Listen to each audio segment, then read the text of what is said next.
Igikorwa cyaduteranyije ahangaha ni igikorwa cyo kwambika abamotari umwenda ubaranga mu kazi kabo. Izi nzego ziri hano nizo dufatikanya umunsi ku wundi mu kubaka uyu murimo w'abamotari ufasha abanyarwanda kandi ukanafasha abawukora. Ko uyu munsi n'ubundi abamotari jire bari basanzwe bazifite, ariko umwenda wabo warushaje mu by'ukuri utajyanye n'isuku y'umujyi wa Kigali dukeneye. Tukaba twifuje rero yuko Airtel yatangiza iki gikorwa ku mugaragaro.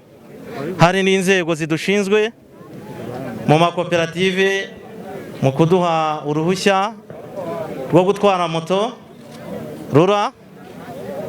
Tukaba turi kumwe na polisi nayo idufasha kubahiriza amategeko y'umuhanda umunsi ku wundi. Akaba icyo gikorwa tugiye kugikora gitangira mu mujyi wa Kigali, ariko kikaza gukomeza mu gihugu hose. Nk'uko mubizi, jire rero harimo umutekano, jire harimo isuku, jire nituranga umurimo wacu dukora kugira ngo hatagira abatwivangira mu kazi. Ndagira ngo niyo mpamvu n'izi nzego zafashe umwanya wo kuza kudushyigikira muri iki gikorwa no kugitangiza. Itangazamakuru naryo muzi ko ridufasha umunsi ku wundi gutuma dukora neza no kumenyekanisha ibyacu. Turabashimiye rero bashyitsi mwaje, dushimira na Airtel muri iki gikorwa cyiza cyo kudusukura, cyo kutwambika umunsi ku wundi, tunabizeza yuko imikoranire yacu igomba kuba myiza mu gukorana dukoresha Airtel Money mu kwamamaza ibikorwa bya Airtel, nk'uko namwe muba mwagize uruhari rwo kutwambika umwambaro. Turabibashimiye. Ndatinze rero, nk'uko ari iki gikorwa cyatuzanye, ubwo tugiye guhamagara abayobozi kugira ngo bategure jire, badutegurire n'abamotari. Noneho umuyobozi mukuru wa RCA w'ikigo cy'amakoperative ahagarukane n'abandi bayobozi bari hano badukorera icyo gikorwa. Nibarangiza turaza kugenda tubaha ijambo, wenda na mikoro ziraba ziri gutungana, bagira ubutumwa babagezaho bugufiya butaza kubakerereza ku buryo mujya mu kazi kanyu. Ariko noneho mbere y'uko bikorwa, hari icyo ngiye gusaba abamotari. Ahangaha ni hagari, si ngombwa ko muhagarara gutya. Twasaba umumotari wa nyuma afatire fire ya nyuma kuri korotire n'abandi iriya, ku buryo ntawe uhagarana n'undi mwegeranye n'undi. Icyo gikorwa nubwo twemera ko gikorwa, kandi mubigireho. Abari hano mwegereyo, ku buryo mwegereyo n'inyuma harahari. Murabizi buri muntu wese ahagarare kuri metero nk'uko tubisaba. Mbere y'uko biba, turasaba buri muntu wese ahagarara asizemo metero, imirongo murazijya ku nyuma. Twabasaba zikaza kuri za koperative, twababwiye ko ari ugufungura umuhanda, kandi twabashimiye ko mwaje. Twabasaba rero yuko mwakegerayo rwose abayobozi b'amakoperative.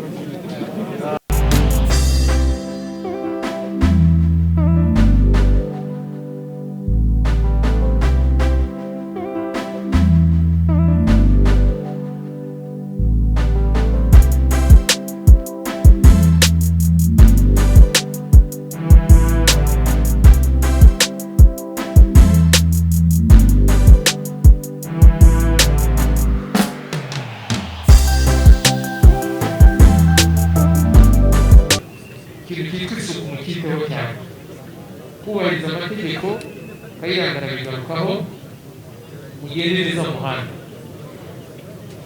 Mujya muvuga ngo tubakore ubuvugizi ngo asiranse yahenze, ariko murabyumva. Reka ngire icyo mbasaba, ntabwo twakwanga kubakorera ubuvugizi, ariko turabasaba ikintu kimwe: kugenda neza mu muhanda. Kugenda neza mu muhanda nibyo bizamanura amafaranga y'ubwishingizi. Yewe mu gitondo nzabonye umumotari ugonga mugenzi we hano Kimisagara, yamushyiriye ikinyoteri ko agiye gukata, amugongana n'umugenzi, adepasa imodoka ya polisi twarimo. Motari uwo nyobewe ukuntu icyo yanyoye icyo ari cyo. Abo ni bake bangiza izina ryanyu, ariko tuzafatanya namwe benshi kugira ngo bajye ku murongo. Bene abo nibo batuma igiciro cy'ubwishingizi kizamuka, kuko uko impanuka zizamuka ari nako ubwishingizi nabwo buhenda. So tuzashaka umwanya tuganire uburyo twarwanya impanuka. Nyakubahwa Deje ari hano, umukuru uyobohagarariye polisi ari hano, n'izindi nzego zirwakutaramo, tuzahura tuganire uburyo twarushaho kugenda neza mu muhanda. Nibiba ngombwa ba bandi bake bananiranye badashaka kubahiriza amategeko, hari umuntu tuzabavugutira, ariko abasigaye mukomeze iterambere. Rero icyo tubasaba ni icyo cyonyine, kubahiriza amategeko, kugenda neza mu muhanda, ariko noneho kureba imbere, gutera imbere, kubaho neza, ejo heza. Icyo ndaberekera umuyobozi mukuru Nyakubahwa Deje arasiye, ariko ni igitekerezo twese tubifuriza kugira ngo motari uko mukora neza, uko mutanga serivisi nziza, ni nako ejo hazaza hanyu hagomba kuba heza. Ibyo twakoranye ni byinshi, hari n'ibindi biri kuri pipeline bigenda gukorwa kugira ngo murusheho kujyana n'igihe, kandi turabashimira cyane ko mwitabira gahunda ya leta yo kujyana n'igihe. Reka mpiniraho, ibindi tuzabasanga mu makoperative tuganire, ariko mu izina ry'umuyobozi mukuru wa RURA rwose twiteguye gutanga umusanzu wacu kugira ngo ikimotari kizamuke. Murabyumva? Ndibwira ko mwese telefone zacu murazigira, twazimanitse hose, motari ugize ikibazo arahamagara kandi turabitaba. Ndagira ngo mbashimire, mwambare, muberwe, mugende neza mu muhanda. Ibindi tuzajya tuganira n'inzego buhoro buhoro, ibibazo bizagenda bikemuka. Murakoze. Nanone nta bintu byinshi tuvuga, kuko uyu ni umuhango musanzwe muzi, dusanzwe dukora, ugaragaza isuku mu kazi kacu, mu mujyi wacu, mu gihugu cyacu. Tugomba kugira isuku muri byose. Iyo umuntu afite isuku ku mubiri inyuma, ndumva n'imbere hagomba kuba hameze neza. Siko bimeze? Mugomba rero kuba intangarugero mu gutanga isura nziza y'uyu mujyi wacu ufite isuku, mugatanga isura nziza ku gihugu cyacu gifite isuku. Siko bimeze? Ibyo rero bababwiraga, iyo suku nanone ijyana na disipurine. Ntushobora kuba usa neza ukora ibisa nabi, sibyo? Ugomba kuba ukora n'ibisa neza. Nibyo mbifurije. Turumvikana? Tugomba gukora imeze bite? Tugasa gute? Murakoze. I would like to thank the authorities, directors, police director, and the Rider Federation director sincerely to invite us to this ceremony. Abanyarwanda nshimira abayobozi bakuru bari hano bahagarariye inzego zitandukanye kubw'umwanya wabo n'ubwitange kugira ngo baze kwifatanya natwe muri iki gikorwa turi muri mwanya. It is already 5 years we have this partnership with Farwa Katamo.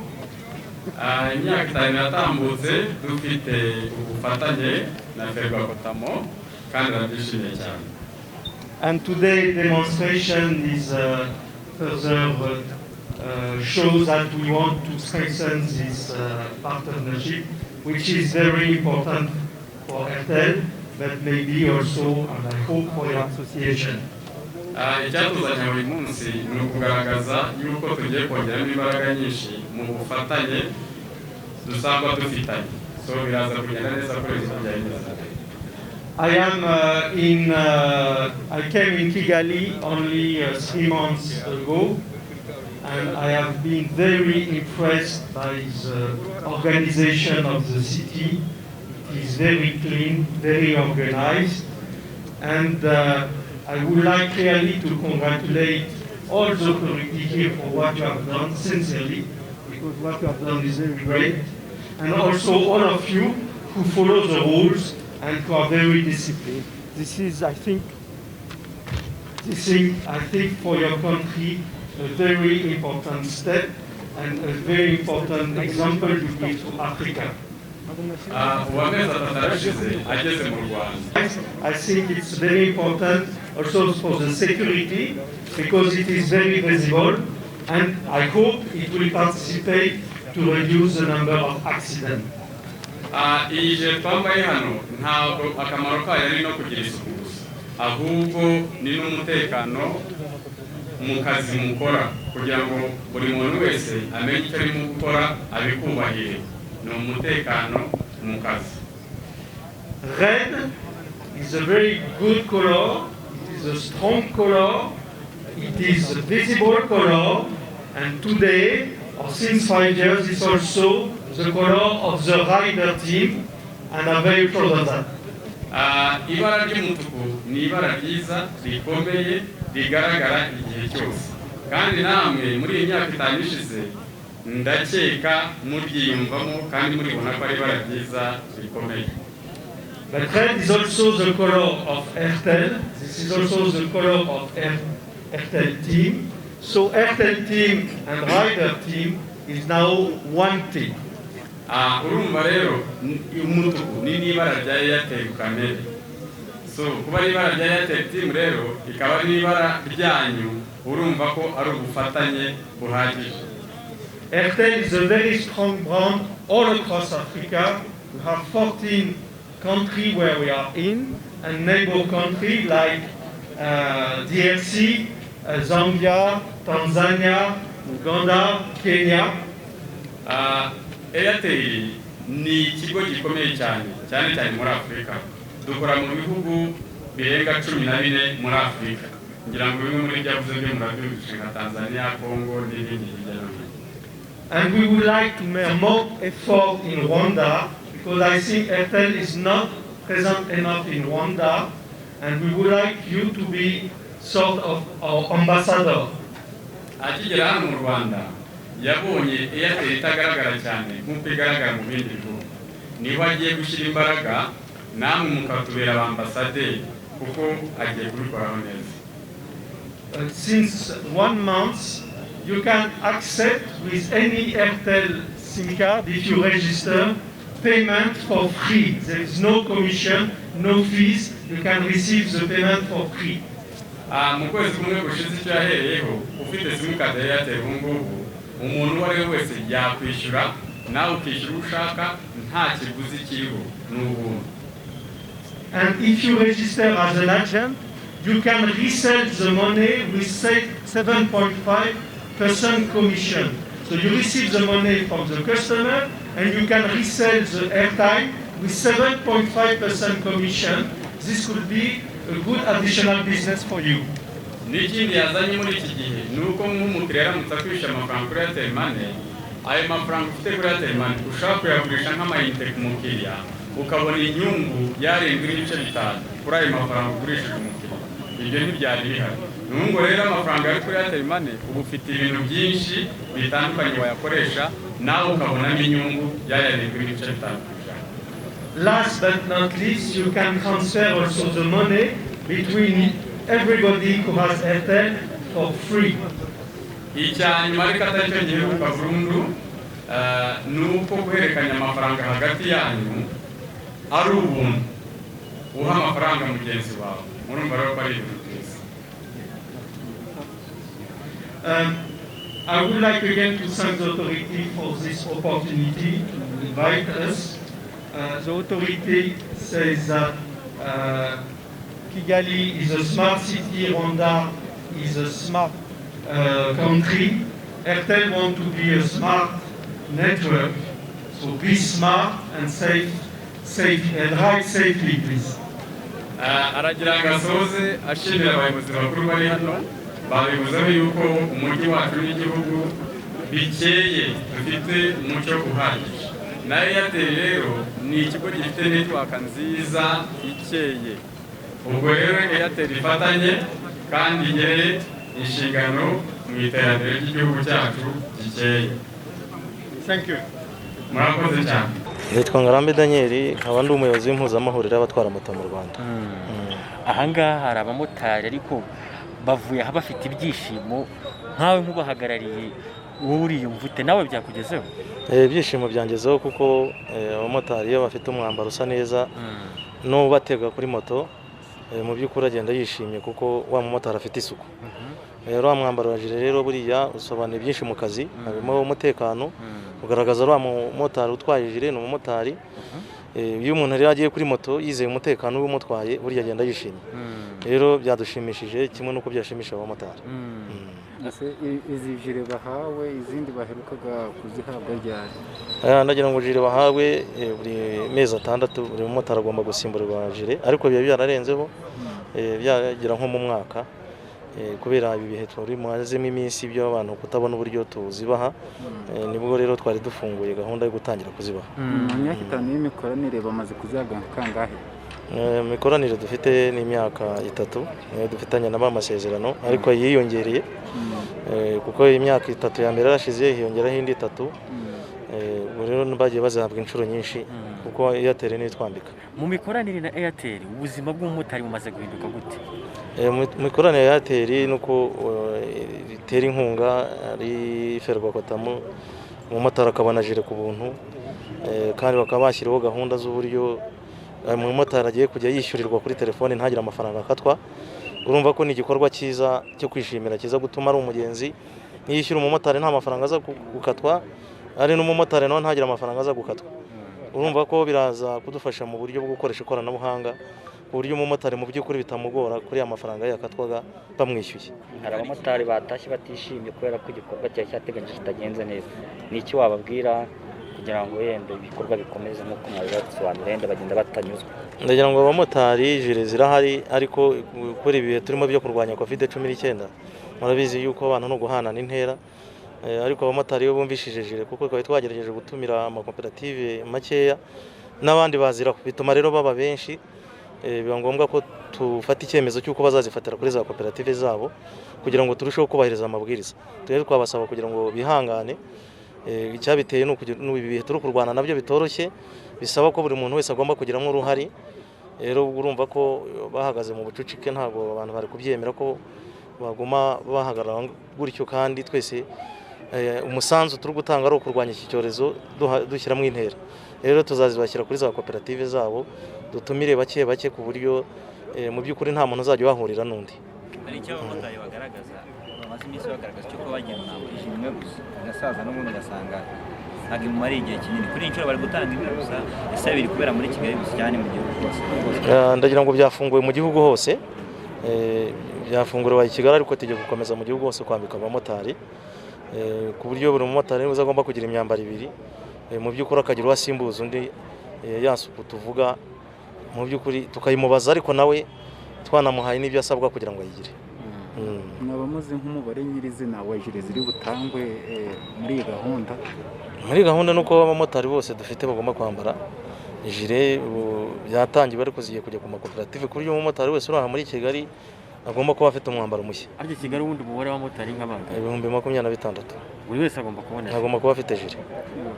Akoze cyane. Murakoze. Okay, so my name is Emmanuel Amez. I am the managing director of Airtel, and I'm very happy to celebrate the 5th year of partnership with Ferracotamo, the Rider Association, where since 5 years we support this organization, and we have invested nearly 100 million Rwanda francs to support and deliver the Gillette. We already delivered 5,000 Gillette this year, and we are going to deliver more. This Red Gillette is very important to show that the organization is very well organized, is disciplined, it is good looking, but also it's a very important element for the security. You know that it will reduce the number of accidents, so we are extremely glad to participate to that. And of course, this Red Gillette is also the color of Airtel, and this is a very good color, a strong color, flashy color that should be visible, and is the image of Airtel. So this color is the symbol of the gathering of the team of the rider and the team of Airtel. Airtel is a very strong network in Africa. We have 14 operations in Africa. We are very strong in DRC, in Uganda, in Tanzania, in Zambia, in Kenya. And I think we should be stronger in Rwanda. And I would like to thank the 5 million subscribers who already subscribed to Airtel. And we would like to embark more subscribers. There are 14 or 13 million inhabitants in Rwanda. And I really encourage all the Rwandese to make the Airtel experience. We have a very strong and a very good quality network with 800 sites. And now we are going to put a very high effort on Airtel Money. And you will hear a lot about Airtel Money in the next months. To the rider, I already told them that they can accept the payment of any customer who have Airtel free of charge. There is no commission, no fees, and they can resell the money they have on Airtel to Airtel customer with 7.5% commission. So this is a very interesting additional business to the rider business, and I would like to encourage to try it, and they will make an additional money on that. I would like to end this speech again by thanking the authorities to give us this chance to make this celebration. I am very impressed generally of the way Rwanda is organized. Rwanda is a very good example for Africa. Rwanda is a smart country. Kigali is a smart city. We would like Airtel to be a smart network done for the smartphone. And I will conclude this speech by saying to our customer and to try, or the one who are not yet our customer, to join and to be smart. And for the rider, I will address the message that they have to be smart and ride safely. Thank you very much. So the motorbikers are blaming Airtel somehow that it takes a long period to give them a brand new jacket, brand new jet. What do you think about it? I am just new in Airtel. We had some discussion about this project, and my first decision when I came 1st of September was not to continue and to strengthen this partnership. And we are going to fasten the delivery of the jacket because I believe it's a really important project. So I'm not aware of what's happened in the past, but I can tell you I fully support this project. Yeah, thank you. Okay. Emmanuel, uriyumva ute kuba noneho ufite ijire nshyashya umaze guhabwa ijire nshyashya? Biranejeje kuko iyo nari mfite yari ishaje. Yari imaze kingana gute? Yari imaze umwaka urenga. None urumva yari ishaje, urumva noneho ibyishimo bimeze bite kuba uhawe inshyashya? Kuba mpawe inshyashya biranshimisha. Umva ko ufite umwenda w'akazi ukuranga ushaje bigutera ipfunwe niyo urimo kugenda mu muhanda.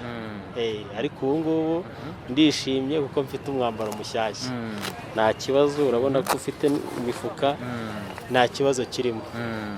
Irya pfunwe wari ufite ni nk'irihe, cyane cyane wenda iyo bagugiye gutwara abagenzi, uba ufite ipfunwe ki? Ipfunwe nabaga mfite n'iryuko umwenda wagusaziyeho muri makeya, reka mbivuge gutyo. Urumva umwenda wagusaziyeho umuntu akakubona atekereza yuko utari umumotari w'umwuga. Ariko ubu ndishimye nta kibazo.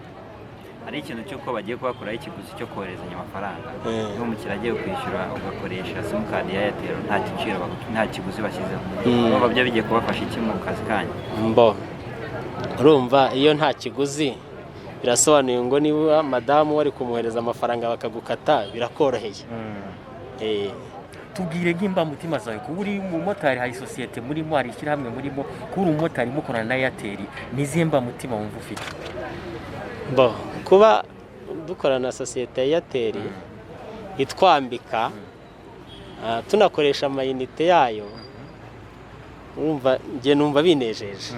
Cyambere urumva umuntu wamamariza mukorana no gukoresha telefone ye ya simukadi ye urumva se atari byiza numva binejeje kandi numva mfite nuza simukadi yawo ndayikoresha na madamu arayifite narayimuguriye ku buryo muhamagaraho no kumwohereza amayinite urumva nzajya nkoresha telefone yanjye simukadi yanjye mwohereza amayinite na madamu urumva rero ko harimo icyo bigufasha bitandukanye n'indi sosiyete wenda yagukata bireka nabohereza mu kazi kanyu ka buri munsi vuba nk'uko bamaze kubivuga birakorohereza mu buryo bwose ahubwo ngewe wenda icyo nasaba Airtel yazajya idufasha ikaduha amajire ayandi atarasaza kuko iyo yashaje cyane bigaragara nabi murakoze cyane murakoze cyane namwe Imana ibahe umugisha